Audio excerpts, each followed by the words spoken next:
So this is number 3. So yes, I do have a rubber-headed mallet right here. Very light. It's like a dollar store variety. And what this is used for is at the bottom underneath the table where that sticks out, you tap this and that loosens it so that you can move things around. You can you can actually take it out. What you have to be careful with, because different wheels are different, is sometimes it has a wooden peg going through here that prevents that from just being tapped out. If it has the peg, then you just remove the peg and then you tap it out. Same thing underneath for the spindle post. So same thing. This one has no peg. This was actually made in East Hampton. This spinning wheel here by the Dominy family. So it's my favorite wheel. So you just tap it up like that and it loosens it so that you can adjust it. You can adjust the post here. So it's relatively easy and you're really not going to hurt it. So the next thing is, it's cold down here. That's why I'm dressed like this. So I don't have the heat on. So the next thing to be aware of is what? You want to put wax. So you want to wax certain parts. Any part where wood is rubbing on wood, you want to put wax on there. You can use paraffin wax. You can use beeswax. Sometimes I use Howard Feeden wax because it's kind of sort of liquidy and it's easy to apply, but it's also kind of sort of wet, so you got to be aware of that. So anywhere where wood rubs wax. So here, probably up in here on these just adjust. So when you turn these, if they're free moving like they should be, they will cause these little posts to go up and down according to how you want to adjust the tension here.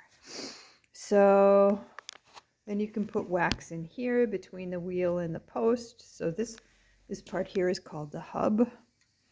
So this is riding on a wooden axle, so all of that underneath can be waxed. So this is just like a fake little piece of metal to hold that in there.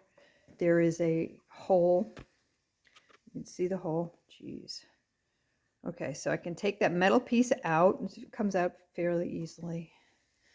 Okay, so I can take the metal piece out, and then I can slide that drive wheel right off, and then I can apply wax to the axle, and then I can put my drive wheel back on, put my pin back in, fold it over, and we're good to go. And then if you do succeed in loosening up the drive wheel post and the spindle assembly post, and you can put wax on there and put them back in. And then your wheel should move relatively freely, moving your spindle. So I don't know if that was comprehensive. I probably could do another 20 minutes. However, I don't want to overload. This is another wheel I have, not made by the same maker, but it's got the same parts. So you have the rim. This is the rim. These are the spokes. They attach at the hub. These spokes are held in place by what appears at first glance to be little nails, but they're little pieces of wood. Then we have the drive wheel post right here, this guy right here. Then we have, coming around, we have the spindle assembly post and the spindle assembly. And another spindle that was meant to be used with the accelerated head. And the clue for the accelerated head are these two maidens being up this tall. So you know when you see maidens that high that there was a wheel there. It doesn't hurt it to use it as a direct drive. I prefer the direct drive because I think it's faster, but that's just me. So there you have it. This one I think has wool on it also. Here, what else do we have? This is a big old German loom that I'm working to restore and get using. This one is created about 1760, allegedly in Germany, but I can't verify that. These are two little Russian, Ukrainian, Slovenian flax wheels. Then I have this little loom here. It's a very basic loom. And then I have my flax wheel. These two are wool wheels.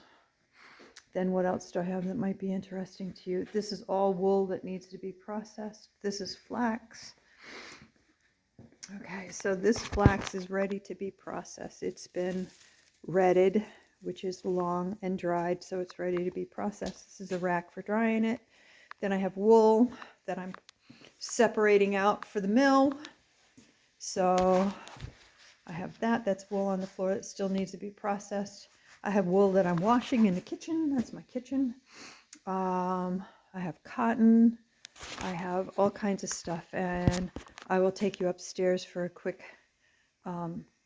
view of the upstairs.